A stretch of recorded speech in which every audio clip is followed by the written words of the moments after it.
Hello, guys, and welcome back to our channel. My name is Mohit, and welcome to Dudes Banter. So, first of all, wishing everyone a very happy Holi. And आज होली का festival है India में and so wishing from our side wishing you all the luck and आपका दिन आपकी होली अच्छी जाए.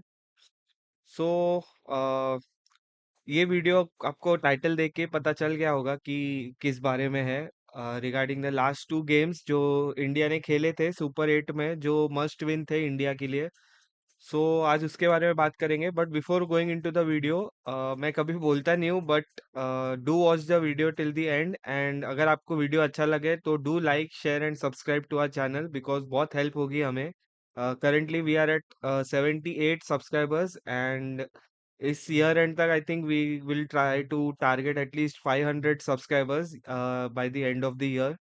अगर आप लोग सब्सक्राइब कर दोगे so that will be a good motivation for us as well, क्योंकि इस चैनल पे हम क्रिकेट के वीडियोस भी करते हैं, प्लस मैनचेस्टर यूनाइटेड के भी मैं वीडियोस डालता हूँ जो मैन यूनाइटेड फैंस है उनके लिए.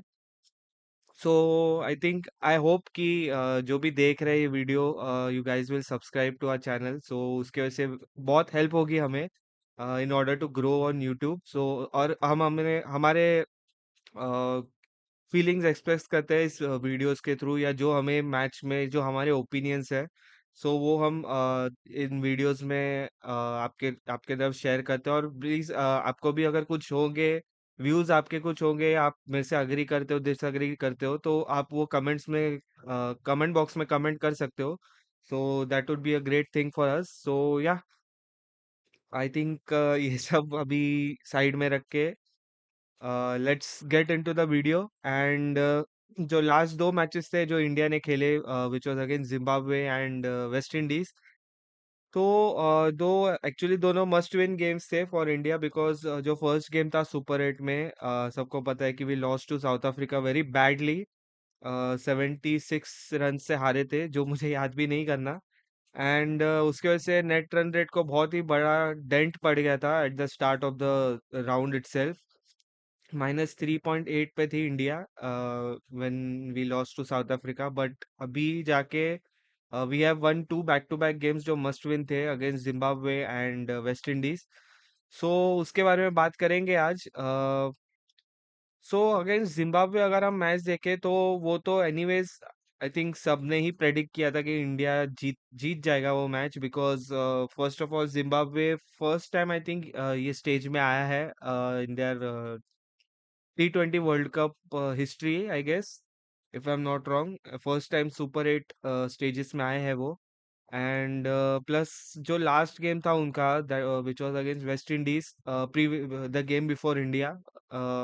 सो उसमें they had considered 250 plus, and इस गेम में भी दे कंसीडर्ड 250 प्लस. सो जो पहले गेम में जो उनका मोराल था वो आई थिंक वो हिट हो चुका था, because I think it was at Wankhede कि West Indies just smash them all over the ground.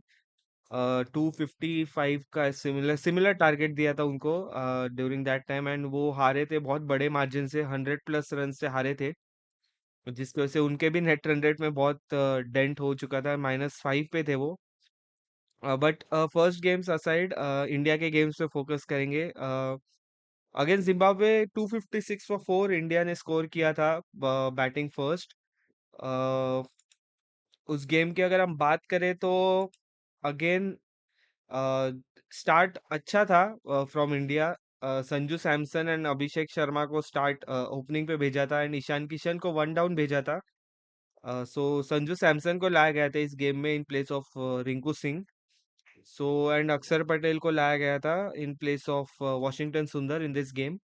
So considering जो चेंजेस चेंजेस बहुत अच्छे किए थे considering the game against South Africa. So because South Africa के गेम में भी आई थिंक अक्षर पटेल का absence we felt it, because वो एक स्टेबिलिटी प्रोवाइड करते हैं इन द मिडल ऑर्डर, जो वो एब्सेंट थी. No no disrespect to Washington Sundar, but वो स्किल लेवल आई थिंक थोड़ा डिफरेंट है in terms of Akshar Patel. In if you compare Akshar Patel and Washington Sundar. So yeah, those things aside, India का बहुत अच्छा start हुआ था। Sanju Samson score 24 in 15 balls, 2 4s and 1 6। जो उनका एक टूर्नामेंट चल रहा था कि ट्वेंटीज में ही आउट हो रहे थे, तो ये पैटर्न ये गेम में भी कंटिन्यू हुआ उनके एंड से। एंड अभिषेक शर्मा सरप्राइजिंगली बोल सकते हैं, पता नहीं कि he scored a 50, 50 of 30, 55 of 30 balls, four four fours and 4 6s to his name. So उनकी उनके लिए मच नीडेड इनिंग्स थी to get his world cup under way, because उसके पहले वो 3 मैच में लगातार जीरो पे आउट हुए थे ग्रुप स्टेजेस में। एंड उसके बाद जब सुपर 8 में आए तो he got his first runs against South Africa, but वो भी इतना इम्पैक्टफुल नहीं था। उन्होंने कुछ रन बॉल 15 किया था वो गेम में। But in this game, I think he got himself in the mood, and 55 of 30 balls, 4 4s, 4 6s. Then Ishan Kishan को भेजा गया था one down, so he also played pretty well, 38 of 24. उनका भी इनिंग्स बहुत अच्छा था, बट अनफॉर्चुनेट डिसमिसल था उनका, सॉफ्ट डिसमिसल था। वो बॉल कट करने गए एंड वो सीधा शॉट थर्ड पे कैच आउट हुआ एक्चुअली। सो वो उनका विकेट वैसे गया। सूर्य कुमार 33 ऑफ 13, 253.85 का strike rate. Hardik Pandya 50 of 23 not out. And Tilak 44 of 16। जो तिलक वर्मा के एंड सूर्य कुमार के स्ट्राइक रेट की बात हो रही थी, सो आई थिंक ये गेम में उन्होंने उसको पूरा हटा दिया। जो क्रिटिक्स ने जो कमेंट्स किए थे, जो एक्चुअली मैंने भी किया था हमारे एक कोई प्रीवियस वीडियो में, जिसमें हमने इस बारे में बात भी किया था। 2 वीडियोस में बात किया था एक्चुअली, आप जाके देख सकते हैं। एक पाकिस्तान वाले मैच का वीडियो था, एंड एक लास्ट गेम का वीडियो था अगेंस्ट साउथ अफ्रीका। सो उन दोनों वीडियोस में इसके बारे में हमने बात की थी, strike rate of Tilak and Surya. So India का बैटिंग परफॉर्मेंस पे मैं बात ज्यादा नहीं करूंगा, बिकॉज एनीवेज डोमिनेटिंग परफॉर्मेंस था वो। आई मीन जिम्बाब्वे के पास चांस तो नहीं था। We were close to actually getting a world record total in the World Cup history, because it is currently held by Sri Lanka, which was scored in the inaugural T20 World Cup, 260. So we fell 4 runs short, but nevertheless, second highest total है ये in all of World Cups by a team. So अगर हम बात करें waste Zimbabwean bowling की, तो 4 bowlers got a wicket each, but सबका ही जो इकोनॉमी रेट था that was hit very badly. अगर स्पेसिफिकली एक मैं बॉलर की बात करूँ, तो तीनों टेंडा माप्सोबा, अपॉलजीज अगर मैं नाम बराबर नहीं लिया तो, मैंने तो 2 ओवर्स में 40 रन्स दिए उन्होंने विथ 1 विकेट। तो वो अभी तो मैं ये उसको ये तो नहीं कर सकता कि 40 रन 2 ओवर में देके 1 विकेट भी निकाला है। सो जिम्बा ये मैच के बारे में ज्यादा बात मैं करूंगा नहीं, बिकॉज एनीवेज ये वन साइड नहीं बोल सकता, एनीवेज ये इंडिया का ही गेम था to win. But credit to Zimbabwe, actually they never give up. उनका जो स्टार्ट भी था, पावर प्ले उन्होंने पूरा खेल के निकाला, बेनेट एंड मारूमानी ने। So credit to them, because उन्होंने जिस तरह से बहुत ही अच्छा स्टार्ट दिया। आई नो कि पावर प्ले में अगर कोई दूसरा टीम होता तो आई थिंक 10 या 11 रन पर ओवर से खेल लेते, but considering Zimbabwe's point of view, they played at run rate of 8, around 8 के आसपास के रन रेट से खेले वो लोग। सो कुडोस टू देम, कि मतलब ये अगर देख के बात अच्छी लग रही है, क्योंकि जैसे मैंने पहले भी वीडियो में कोई एक वीडियो में बोला था कि जिम्बाब्वे इस साल बहुत अच्छा लगा है वर्ल्ड कप में। बिकॉज पहले कैसा होता था, कोई भी टीम आके उनको हरा के वो ग्रुप स्टेज से बाहर निकल जाते थे, but this time they went unbeaten in the group stage. But super 8 में आके they came to know that ये लेवल पे अभी भी उनको आना है। But credit to Brian Bennett actually from Zimbabwe's point of view, 97 not out जो उन्होंने खेला of 59 balls, 8 4 6 sixes. So he is one to look out for the future of Zimbabwe and world cricket, because उनमें एक potential लगा मुझे। ये शायद पता नहीं, अभी एक वन ऑफ टूर्नामेंट हो सकता है उनके लिए, but I think he has a potential to do bigger and nicer things for Zimbabwe cricket. So I hope वो इसी फॉर्म को एंड इसी डिसिप्लिन को कंटिन्यू रखे एंड कैरिड अवे ना हो जाए, because he is also young. I think in his 20s। तो वो भी देखते हैं अगर मतलब कैसे खेलते हैं आगे, क्योंकि अभी तो जस्ट उनका वर्ल्ड कप खत्म हुआ and he had a very brilliant world cup. सिर्फ एक ही बार आउट हुए हैं वो पूरे, वो आई थिंक दो ही बार आउट हुए हैं पूरे वर्ल्ड कप में, इस वर्ल्ड कप में। So credit to him. Apart from that I think Sikandar Raza ने थोड़ी फाइट दिखाई, 31 of 21, बट टारगेट उनके हिसाब से बहुत ही बड़ा था। एंड आई डेंट थिंक कि वो इतना पास भी आते, बट क्रेडिट टू देम, 9 के रन रेट से खेले वो लोग, 184 फॉर 6 पे उन्होंने फिनिश किया। एंड अगर ये गेम 180s 190s वाला गेम होता तो ये बहुत क्लोज होता ये game. But I think Indian batting को भी क्रेडिट देना ही पड़ेगा, क्योंकि जो हिसाब से बैटिंग किया है इंडिया ने, एट द एंड 72 रन्स का डिफरेंस था। सो या आई थिंक इंडिया इंडिया का ही गेम था ये, एक्चुअली मैं और कुछ बोलूंगा नहीं। But I think I hope Zimbabwe cricket goes, मतलब उनका एक प्रोग्रेशन प्रोग्रेशन जो हुआ है पिछले 1-2 साल में, so I hope they continue that. And we would like to see Zimbabwe at a much bigger stage. So yeah, I think that was that for the game. Hardik Pandya को मैन ऑफ द मैच दिया गया था उस game के लिए, because he scored 50 and also got, अच्छा उनको wicket नहीं मिला बट इकोनॉमिकल स्पेल था उनका।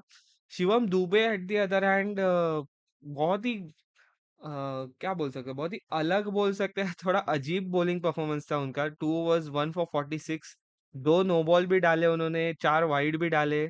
आई डोंट नो वो क्या कर रहे थे, बिकॉज आई थिंक वो अगर थोड़ा अच्छा बॉलिंग डालते, अगर मैं इसमें से 20 रन भी हटा दूं, तो आई थिंक इंडिया 100, ऑलमोस्ट 100 रन से जीत जाता ये match. But I don't know, उन्होंने मेरे हिसाब से तो 20 to 25 रन एक्स्ट्रा दिए हैं। बट ठीक है, अभी क्या बोल सकते हैं, क्योंकि आई डोंट नो क्या बॉलिंग परफॉर्मेंस था उनके एंड से। बट या आई थिंक वही है। उनको बैटिंग भी नहीं मिला, तो आई थिंक वो गुस्सा निकाल रहे होंगे कि उनको बैटिंग पे नहीं भेजा गया। So yeah, after that game, we faced West Indies for a final group game and a virtual quarter final for both the teams. Because जो ये गेम जीतता वो सीधा सेमीफाइनल्स में प्रोसीड करता, and India eventually came out victorious in this. And what an innings by Sanju Samson, man! क्या innings था वो! I think one of the best innings by an Indian batter, I think in the T20 world cups. पहले हमने विराट कोहली के ऐसे बहुत सारे innings देखे जो क्लच आके खेले हैं, उन्होंने जो चेज किए हैं, रन चेजेस में। One which I remember against South Africa, एक मुझे ऑस्ट्रेलिया के सामने याद आता है, एक पाकिस्तान के सामने याद आता है जो ऑस्ट्रेलिया में खेला गया था वर्ल्ड कप उसमें। एंड वर्ल्ड कप फाइनल जो लास्ट ईयर का, लास्ट टाइम का जो वर्ल्ड कप फाइनल था, वो चेस तो नहीं था बट एक क्लच इनिंग्स था, बिकॉज इंडिया कोलैप्स हो गया था। एंड इनिशियली कोलैप्स हो गया था क्योंकि 2 या 3 विकेट बहुत जल्दी गिर गए थे इंडिया के। And he stayed that almost till the end. And उनके 76 की वजह से इंडिया का जो टारगेट सेट किया गया था, इंडिया ने जो टारगेट सेट किया था वो फाइनल में अगेंस्ट साउथ अफ्रीका, तो वो हो पाया। अदरवाइज आई थिंक वो साउथ अफ्रीका शायद ले जाते वो मैच, अगर विराट जल्दी आउट हो जाते। But yeah, one of the best knocks of by an Indian batter in T20 world cups. Rohit Sharma का भी एक नॉक याद आता है मुझे, अगेंस्ट ऑस्ट्रेलिया था वो, बट इंडिया वो मैच हार गया था। 2010 या 2009 का वर्ल्ड कप था, आई थिंक वो वेस्ट इंडीज में खेला गया था। आप कमेंट्स में बता सकते हो अगर किसी को ये इनिंग्स याद होगी तो, बिकॉज इंडिया बहुत बुरी तरह कोलैप्स हो चुका था। आई थिंक 30 for 5 या ऐसे कुछ था इंडिया, एंड वहां पे आके रोहित ने 78 79 रन का एक इनिंग्स खेला था, बट इंडिया हार गया था वो गेम पहले ही। बट एटलीस्ट वो एक फाइट भी था उसमें, वो गेम में वो भी one of the best knocks था, but in a losing cause. So yeah, वो सब हटा के coming back to this game, Sanju Samson, what an innings! जो जो बंदे ने वो करके दिखाया, आई मीन उसको राइट ऑफ कर दिया था एक एक पॉइंट ऑफ टाइम पे कि ये बंदा नहीं है टीम में, इस बंदे का जगह ही नहीं है। Because if you remember Surya Kumar Yadav का, मैं किसी को विलन नहीं बना रहा है, ना किसी को यहाँ पे डिफेम कर रहा हूँ, बट सूर्य कुमार यादव का एक प्रेस कॉन्फ्रेंस हुआ था बिफोर, कोई तो एक गेम के पहले हुआ था अभी रिसेंटली, उसमें उनको पूछा गया था कि संजू सैमसन को क्यों नहीं खिला रहे हो। सो ही वाज लाइक कि अभिषेक के जगह क्या मैं संजू को खिलाऊं, क्या मैं तिलक के जगह संजू को खिलाऊं। सो एक तरह से वो एक संजू सैमसन एक चैलेंज की तरह लिया कि शायद मतलब उसके बोलने के हिसाब से ऐसे लग रहा था कि शायद संजू सैमसन की जगह नहीं है टीम में अभी फिलहाल, बिकॉज ऑफ इस फॉर्म बोल सकते हो, because in the previous 3 games जो उन्होंने खेला था उसमें ही हैड स्कोर 20 22 या ऐसे कुछ स्कोर किया था उन्होंने। बहुत अच्छा इनिंग्स नहीं था, जस्ट स्टार्ट देख के वो आउट हो रहे थे, but I think he took it as a challenge. उनको टीम में जगह मिली in place of Rinku Singh, because he was also out of form. Rinku Singh का फॉर्म नहीं था, प्लस उनके जो कुछ पर्सनल रीजंस थे जिसकी वजह से वो उनको नहीं खिलाया। बट आई थिंक इंडिया ने टॉस जीता था इस गेम में, and we chose to bat first. Sorry, first of all India won the game by 5 wickets. So West Indies को पहले बैटिंग पे भेजा गया था, बिकॉज सूर्य कुमार यादव ने भी मेंशन किया टॉस में कि ड्यू फैक्टर होगा कोलकाता में in the second inning. So उस वजह से they had chosen to field first, and West Indies ने 195 ऑन द बोर्ड लगाए। उनकी तरफ से बहुत ही अच्छी इनिंग्स थी। वेस्ट इंडीज को कभी, मतलब मैं पर्सनली मानता हूँ, अगर आप भी मानते रहोगे तो कमेंट्स में बता देना कि वेस्ट इंडीज को कभी T20 में राइट ऑफ नहीं कर सकते, बिकॉज इन T20 उनका एक नेचुरल गेम है, बिकॉज वो नेचुरली ही ऐसे खेलते हैं, फास्ट खेलते हैं, अटैकिंग खेलते हैं, अग्रेसिव खेलते हैं। सो जिसकी वजह से T20 उनके लिए एक बहुत ही नेचुरल फॉर्मेट है कंपेयर टू टेस्ट और ओडीआईस। ओडीआईस भी मैं अगर बात करूँ तो आई थिंक जो डेथ ओवर्स वाला गेम आता है या पावर प्ले वाला गेम आता है, सो आई थिंक उसमें they are much better rather than the middle overs. But in terms of T20, they are a different side. They are different beast. They were actually one of the favorites to win for winning the tournament, or at least going into the semis. So yeah, I think अगर बात करें तो शे hope बहुत ही slow innings था उनका, 32 of 33। जो हम इंडियन टीम में तिलक वर्मा की बात कर रहे थे कि स्ट्राइक रेट बहुत कम है, स्ट्राइक रेट बहुत कम है। सो इन वेस्ट इंडीज के टीम में शे होप है। इस गेम में एटलीस्ट उनका रनअप ऑलमोस्ट रनअप बॉल से एक थोड़ा कम है, बट उनकी तरफ से एक बहुत ही, मतलब वो स्ट्रगल कर रहे थे शायद, पता नहीं ऐसे लग रहा था। Even though he hit 3 4 and 1 6, ऐसा लग रहा था कि वो स्ट्रगल कर रहे थे। बट एक बात अच्छी हुई वेस्ट इंडीज के लिए कि वो आउट हो गए, but he played almost 5.5 overs. So उसके बाद Roston Chase, surprisingly Roston Chase आए थे ओपनिंग पे, एंड ही ब्रैंडन किंग की जगह आई थिंक एक चेंज किया था उन्होंने। ब्रैंडन किंग के जगह किसी को लिया था, आई डोंट रिमेम्बर कौन था वो। बट उन्होंने बहुत अच्छी इनिंग्स खेली, 40 of 25 balls, 5 4 1 6। Hetmyer as always India के सामने परफॉर्म करते ही है, 27 ऑफ 12। बट उनका विकेट ऐसे बोल रहे हैं बहुत जन की कंट्रोवर्शियल है कि मतलब बैट पे बॉल लगा नहीं है, थोड़ा गैप है, तो भी स्निको में कैसे आया। बट आई फेल्ट कि वो आउट था, बिकॉज बाकी और कोई साउंड था नहीं, एंड बैट के बहुत पास से गया है बॉल। वो कट के अलावा और कुछ हो नहीं सकता, बिकॉज साउंड भी आया था कट का। सो मेरे हिसाब से तो आउट ही था। Otherwise you can let us know in the comments कि आपको क्या लगता है उस विकेट के बारे में। शर्फेन रदरफोर्ड अगेन 14 ऑफ 9, उनका भी एक प्रॉमिसिंग इनिंग्स, उनका एक कैमियो टाइप इनिंग्स बोल सकते हैं ये, 14 of 9। Rovman Powell and Jason Holder ने एंड में आके फिनिश किया game, 195 for 4। Both scored quick fire 30s। Powell 34 of 19, 3 4s 2 6s। Holder 37 of 22, 2 4s 3 6s। तो उनके तरफ से नेचुरल परफॉर्मेंस आए अपार्ट फ्रॉम शे होप। बाकी सब एज पर देयर स्टैंडर्ड्स ही खेले हैं, West Indian standards. So coming to Indian bowling attack, I think Indian bowling attack को इस गेम में बहुत पिटाई हुई है। द बेस्ट बॉलर वाज अक्षर Patel, 4 overs, none for 35 in his 4 overs. Next Bumrah को भी 9 पर ओवर के इकोनॉमी से गए हैं वो ये मैच में। 4 overs 2 for 36, 5 bowlers he use किए इंडिया ने। सिक्स बॉलिंग ऑप्शन दुबे थे, उनको यूज नहीं किया गया बिकॉज ऑलरेडी इतने रन स्कोर हो रहे थे उसमें। और अगर शिवम दुबे को देते तो शायद और 20 रन और ऐड हो जाते इधर। सो आई थिंक अच्छा परफॉर्मेंस था बुमराह की तरफ से भी, बट वही है कि at the end of the day जो दिख रहा है यहाँ पे 4 ओवर्स 2 for 36। सो वही है। अर्शदीप नन फॉर 43, उन्होंने लास्ट ओवर बहुत अच्छी डाली थी, जस्ट 5 और 6 रन दिए थे उनके लास्ट ओवर में, उनके जो स्पेल का लास्ट ओवर था। एंड बाकी सब बॉलर्स 10 पर इकोनॉमी से ही गए हैं अपार्ट फ्रॉम अक्सर and Bumrah. So I think West Indies का बैटिंग अच्छा था। इंडिया के सामने उनका परफॉर्मेंस अच्छा आता है T20s में। We have also seen that in the 2016 semis, जो मुझे वो सब इंडियन फैंस को बहुत हर्ट करता है अभी भी। But yeah coming back to Indian run chase again, Shai Hope थे वेस्ट इंडीज के पास। इंडिया के पास थे अभिषेक शर्मा जिन्होंने 11 बॉल में 10 किए, just 2 fours. But I think Abhishek के बारे में बाद में बात करते हैं।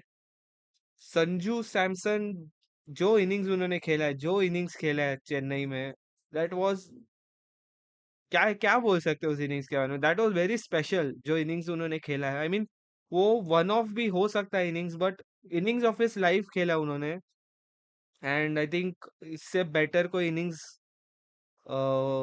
विराट कोहली के बाद अगर हम बात करें in terms of clutch innings, तो ये था एक one of the innings was this.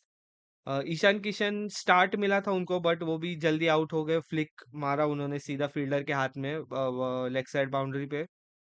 Surya Kumar Yadav again स्लोइश innings था उनका, 16 बॉल 18। तिलक वर्मा 15 बॉल 27, वो भी आउट हो गए थे एंड में, ट्राइंग टू गेट द जो स्कोरिंग, वो उनको एक मोमेंटम मिल गया था। एंड वो मोमेंटम में कैरीड अवे नहीं बोल सकता, वही मोमेंटम कैरी करके वो शायद आगे बढ़ रहे थे। एंड वो आउट हो गए in the 17th over, if I am not wrong. Final 5 या 4 ओवर्स में आउट हुए। देन हार्दिक पांड्या भी एक स्लोइश इनिंग्स था उनके एंड से, 14 बॉल 17। बट शिवम दुबे को भी क्रेडिट मिलना चाहिए क्योंकि जो दो बाउंड्रीज उन्होंने मारा एंड में आके, that those are very crucial because जो रिक्वायर्ड रन रेट था वो कुछ 10 के ऊपर था। एंड जस्ट हार्दिक पांड्या का विकेट इंडिया ने लूज किया था। एंड शिवम दुबे ने, मैं बोल रहा हूँ, जैसे जो दो बाउंड्रीज मारे दोज वर ब्रिलियंट। एंड जो टाइमिंग था उन बाउंड्रीज का, दैट वाज रियली गुड। सो या I think, and Sanju Samson की क्या, मैं कुछ बोल ही नहीं सकता यार वो इनिंग्स के बारे में। मतलब डिस्क्राइब नहीं कर सकते वो एकदम वो एक जोन में थे, वो क्लच इनिंग्स था। एंड उन्होंने, जैसे मैंने स्टार्ट में बोला कि उन्होंने एक पॉइंट प्रूव किया था कि मैं भी हूँ इधर, वर्ल्ड कप खेलने आया हूँ, मेरी भी जगह है इस टीम में, ऐसे उन्होंने एक पॉइंट प्रूव किया है। सो लेट्स सी आगे के मैचेस में कैसे खेलते हैं Sanju. Just 2 more matches to go before we लिव the world cup again. And when India wins, it will be the first team जिन्होंने टाइटल डिफेंड किया है T20 वर्ल्ड कप का। So and the first team I think to win the T20 world cup 3 times। So West Indies की bowling performance की बात करें तो stand out was Matthew Forde, none for 32 in his 3 overs, in terms of economy बोल रहा हूँ मैं। Apart from that I think बाकी सबको मार पड़ी है। Good thing that no balls I think नहीं थे ये मैच में, दोनों टीम्स की तरफ से एक भी नो बॉल नहीं था। सो एक तरह से अच्छा बॉलिंग परफॉर्मेंस था, वाइड से no doubt, but no no balls as such. So overall इस गेम की अगर मैं बात करूं तो एक्सेप्शनल गेम, एक्सेप्शनल चेज, बहुत time, and this is the highest run chase by India I think in the T20 world cup history for India. So kudos to the team and let's see, and इस game को जीत के India is qualified for the semi-finals and we'll play England at Wankhede on March 5th. So the date has been set for this match, and this is actually the third consecutive time India will face England in the semi-finals, third consecutive World Cup. So you can see India जो last तीन world cups में semis तक आ रहा है, एक बार final पहुंच के जीते भी है. Now we are again in the semis. So India naturally एक टीम है जो ये स्टेजेस तक प्रोग्रेस करती है. And apart from some teams जो नहीं कर पाते, एंड बड़ी बड़ी उनकी बातें रहती है. बट या, I think semis against England will be a really good challenge for us because England are also in good form and Wankhede में है match. So I think it will be a high scoring. I think 180 190 या 200 भी हो सकता है, you never know. Wankhede पे भी due आता है. So I think जो भी, एंड वानखेड़े चेजिंग ग्राउंड है जितना हमने आईपीएल में देखा है. सो आई थिंक जो भी टॉस जीतेगा, आई थिंक वो पहले फील्डिंग ही लेगा एंड चेस करना ही प्रेफर करेगा. So, yeah, I think this is it for this one.